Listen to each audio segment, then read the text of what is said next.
Welcome back. In this video, we'll create the adapter class for the recycler view. Since I'm going to display the items into a recycler view and I have this custom layout that I created for displaying the movies, I need to create an adapter that extends a RecyclerView.adapter class. Inside this view, I'll create a new Java class and I name it as movie adapter. This class will extend from RecyclerView.adapter.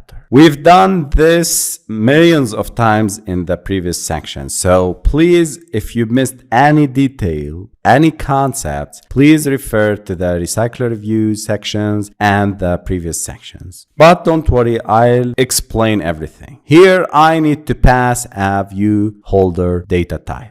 I'll create at first a class, name it as movie view holder that extends RecyclerView.viewHolder. Make it public, and I'll pass this movie view holder directly here in the data type generics. So movie adapter dot movie view holder. You can see it. This is the data type that is passed as generics for the RecyclerView.adapter. Inside this view holder, I'll create an instance from binding object. I need movie list item. As we learned before in the data binding, I'll start with movie with a capital letter, movie list item binding, and I name it as movie list item binding. Create a constructor having this data binding as a parameter, and I'll remove this view because I'll pass it here in the super movie list binding dot get root. This will returns the view, and here I need to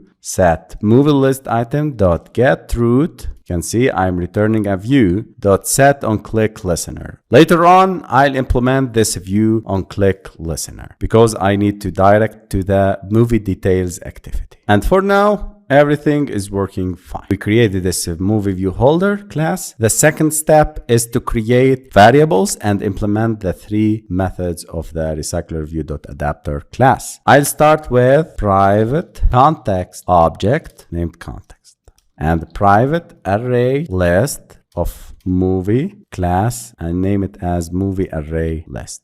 Alt plus enter to import the movie class. Create a constructor having these two variables. When creating a layout inflator, I need to use a context object and I need to pass it to the from method as a parameter. The last step is to implement the methods. Alt plus enter to implement the methods, and make sure when you implement the methods, you are passing this view holder data type. Implement the methods, three methods, enter, and on create view holder, on bind view holder, and get item count. So these methods are part of a RecyclerView.adapter class is responsible for providing data to the recycler view and creating views for each item in the list. Let's start with the on create view holder. This method is called when the recycler view needs to create a new view holder for an item view. It's responsible for inflating the layout of the item view, usually from an XML layout file, and returning a new instance of a custom view holder class that holds references to the views within the layout. So let's start with the onCreate view holder. I'll use the movie list item binding. So movie list item binding instance binding equal to data binding util dot inflate method. And inside this inflate method, I need to pass 4 parameters. Again, guys, everything is explained in the previous sections about data binding with the recycler views, data binding with the text views, two-way data binding, and many other concepts. The first parameter is the layout inflator. Layout inflator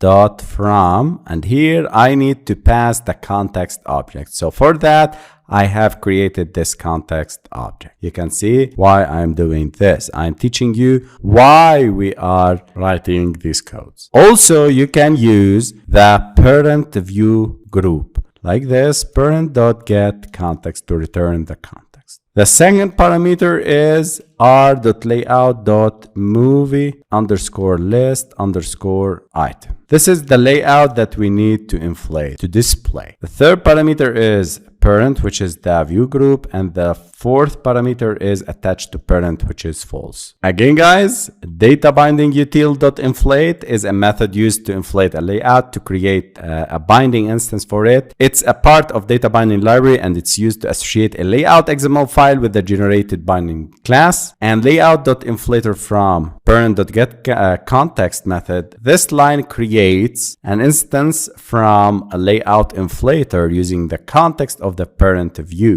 The layout inflator is used to inflate the layout XML file into a view object. R.layout, which is the layout that we need to display and refers for a single item in your movie list. And the parent, which is a parameter or parent view parameter to which the inflated layout will be attached. And false, this parameter indicates whether the inflated layout should be attached to the parent view immediately. Setting it to false means that the layout will not be attached to the parent at this point.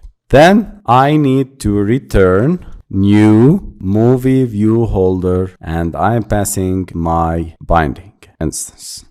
On bind the view holder. This method is called when the recycler view wants to bind data to a view holder and display it on the screen. It's responsible for updating the views within the view holder with the data from a specific position in the data set. The position parameter in this method corresponds to the position of the item within the data set. Here, inside this onBind view holder, I'll start with the movie instance equal to movie array list.get, and here I need to get the current movie. And the holder dot movie list binding and set movie to this movie. I am linking the data binding with this movie or the current movie in the data set.